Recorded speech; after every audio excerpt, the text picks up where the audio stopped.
ವೀಕ್ಷಕರೇ, ನಾನಿತ್ತು ಸಿಂಪಲ್ಲಾಗಿ ಒಂದು ಸಮ್ಮರ್ ರಸಮ್ ಅಂತೆಲ್ಲ ಹೇಳ್ಬೋದು. ಸಮ್ಮರಲ್ಲಿ ರಸಮು ತುಂಬ ಇದು ಲೈಟಾಗಿರುತ್ತೆ, ಮಾಡೋಕ್ಕೂ ಈಸಿ. ನಾವು ಇವಾಗ ಎಲ್ಲರೂ ಒಕೇಶನ್ನು ತುಂಬ ಪ್ರೋಗ್ರಾಮ್ಸ್ ಇರುತ್ತೆ, ಹೋಗಿ ಬಂದಿರ್ತೀವಿ. ಅಂಥ ಟೈಮಲ್ಲಿ ಬೇಗನೂ ಮಾಡ್ಬೋದು. ಇದಕ್ಕೆ ಕೊತ್ತಂಬರಿ ಕರಿಬೇವು ಏನು ಬೇಕಾಗಿಲ್ಲ, ತುಂಬ ಈಸಿಯಾಗಿ ಮಾಡ್ಬೋದು. ಮತ್ತು ಅಷ್ಟೇ ಲೈಟಾಗೂ ಇರುತ್ತೆ. ತುಂಬ ಊಟಗಳು ಅದು ಮಾಡಿದಾಗ ಇದು ಕುಡಿಯೋದಕ್ಕೂ ತುಂಬಾ ಚೆನ್ನಾಗಿರುತ್ತೆ. ನಾನೀಗ ಹೇಗೆ ಮಾಡ್ತೀನಿ ಅಂತ ತೋರಿಸ್ತೀನಿ. ಇಂಗ್ರೀಡಿಯೆಂಟ್ಸು ಇದು ಬೆಲ್ಲದ ಪುಡಿ, ಇದು ಪುಡಿ ಬೆಲ್ಲ ತೊಗೊಂಡಿದ್ದೀನಿ, ಉಪ್ಪು ಮತ್ತು ಮೆಣಸು, ಜೀರಿಗೆ, ಸ್ವಲ್ಪ ಮೆಂತ್ಯ. ಈ ಜೀರಿಗೆಗಿಂತ ಅರ್ಧ ಕಮ್ಮಿ ಇದೆ, ಸ್ವಲ್ಪ ಹಿಂಗು ಮತ್ತು ಹುಣಸೆಹಣ್ಣು. ನೋಡಿ, ಹುಣಸೆಹಣ್ಣು ಅಷ್ಟೇ ತುಂಬ ಕಮ್ಮಿ, ಇಷ್ಟೇ ಹುಣಸೆಹಣ್ಣು. ಒಂದು 3 ಮೆಣಸಿನ್ಕಾಯಿ. ಖಾರ ಬೇಕು ಅಂದರೆ ನೀವು ಖಾರ ಜಾಸ್ತಿ ಬೇಕು ಅನ್ನೋರು ಇನ್ನೂ ಒಂದು ಹಾಕ್ಕೋಬೋದು.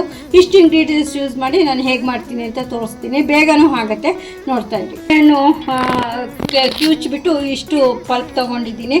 ನೋಡಿ, ಇದಕ್ಕೆ ನಾನು ಈಗ ಈ ಬಟ್ಲು ಕಾಣ್ತಾ ಇದೆಯಲ್ಲ, ಇದು ಒಂದು 3 ಗ್ಲಾಸ್ ಅಷ್ಟು ನೀರು ಕುಡಿಯೋ ಗ್ಲಾಸಲ್ಲಿ ಒಂದು 2-3 ಗ್ಲಾಸ್ ಆಗುತ್ತೆ. ತುಂಬ ಲೈಟಾಗಿ ತುಂಬ ನೀರಾಗಿರುತ್ತೆ. ನೋಡಿ, ಇದಕ್ಕೆ ಎಷ್ಟು ನಾನು ನೀರು ಹಾಕ್ತಾ ಇದ್ದೀನಿ ಅಂತ ನೋಡಿ. ಎಷ್ಟು ನೀರು, ಹುಣಸೆಹಣ್ಣಲ್ಲಿ ನೀವು ಇಷ್ಟು ನೀರಾಗಿ ನೀರು ಮಾಡಿಟ್ಕೋಬೇಕು. ನಾನೀಗ ಅದನ್ನು ಯಾವ ಥರ ಒಗ್ಗರಣೆ ಮಾಡ್ತೀನಿ ಅಂತ ತೋರಿಸ್ತೀನಿ. ಇದ್ದೀನಿ ಎಣ್ಣೆನೂ ಅಷ್ಟೇ ಜಾಸ್ತಿ ಬೇಕಾಗಿಲ್ಲ, ಸ್ವಲ್ಪ ಎಣ್ಣೆ ಸಾಕು, ಅಷ್ಟೇ ಎಣ್ಣೆ ಸಾಕು. ಎಣ್ಣೆ ಸ್ವಲ್ಪನೇ ಎಣ್ಣೆ ಹಾಕಿದ್ದೀನಿ. ನೋಡಿ, ಸಾಸಿವೆ ಹಾಕ್ತಾ ಇದ್ದೀನಿ.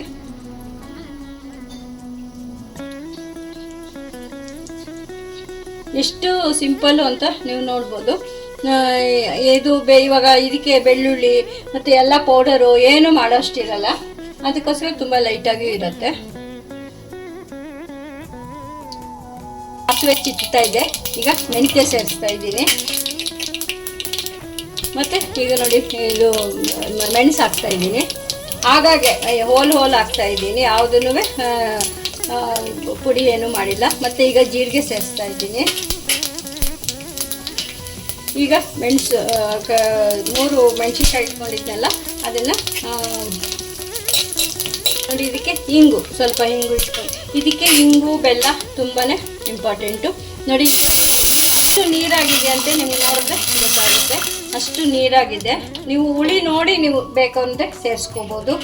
ಈಗ ನಾವು ಅದೇ ಇದಕ್ಕೆ ಸ್ವಲ್ಪ ನೋಡಿ, ಸ್ವಲ್ಪ ಉಪ್ಪು ಸೇರಿಸ್ತಾ ಇದ್ದೀನಿ. ಉಪ್ಪು ನೀರಿರೋದ್ರಿಂದ ಬೆಲ್ಲ ಇಟ್ಕೊಂಡಿದ್ನಲ್ಲ, ಬೆಲ್ಲ ಉಪ್ಪು ಮತ್ತು ಹುಣಸೆ ಹುಳಿ 2-3 ಸಮಕ್ಕಿರಬೇಕು, ಆಗಲೇ ಟೇಸ್ಟ್ ಚೆನ್ನಾಗಿ ಬರೋದು. ನೀವು ನೋಡಿ, ಬೆಲ್ಲ ಸಾಲಿಲ್ಲ ಅಂದರೆ ಒಂಚೂರು ಬೆಲ್ಲ ಸೇರಿಸ್ಕೋಬೋದು, ಉಪ್ಪು ಸೇರಿಸ್ಕೋಬೋದು. ಆಯ್ತು, ರಸಮು ಇಷ್ಟೇ. ಇದು ತುಂಬ ನೀರಾಗಿ ತುಂಬ ಲೈಟಾಗಿ ಕುಡಿಯೋಕ್ಕೂ ತುಂಬ ಚೆನ್ನಾಗಿರುತ್ತೆ. ಅನ್ನ ಸ್ವಲ್ಪ ಮುದ್ದೆ ಇದ್ದಾಗ ಜಾಸ್ತಿ ರಸಮ್ ಹಾಕ್ಕೊಂಡು ಊಟ ಮಾಡಿದ್ರು ತುಂಬ ಟೇಸ್ಟಿಯಾಗಿ ಚೆನ್ನಾಗಿರುತ್ತೆ. ಮಕ್ಕಳಿಗೂ ತಿನ್ನಿಸ್ಬೋದು, ಬಾಳೆಹಣ್ಣು ತಿರ್ಕೊಳ್ಬೋದು, ಯಾರು ಬೇಕಾದ್ರೂ ಇದನ್ನು ತಿನ್ಬೋದು. ಒಂದು ಕುದಿ ಬಂದರೆ ಸಾಕು. ನೀವು ಆ್ಯಕ್ಚುಲಿ ಇದು ಹೆವಿ ಊಟ ಮಾಡಿದಾಗ ಕುಡಿಯೋಕ್ಕೆಲ್ಲ ತುಂಬ ಚೆನ್ನಾಗಿರುತ್ತೆ.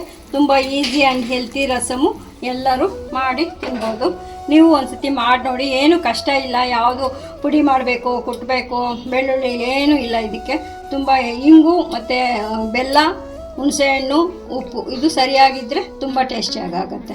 ಮಾಡಿ ನೋಡಿ ಒಂದ್ಸತಿ. ನನಗೆ ಮಾಡಿದ್ದಕ್ಕೆ ಒಂದ್ಸತಿ ಪ್ರೈಸ್ ಬಂದಿತ್ತು ಈ ರಸಮ್ಮಿಂದ, ಅದಕ್ಕೋಸ್ಕರ ಎಲ್ಲರಿಗೂ ತೋರಿಸ್ಬೇಕು ಅಂತ ತೋರಿಸಿದ್ದೀನಿ.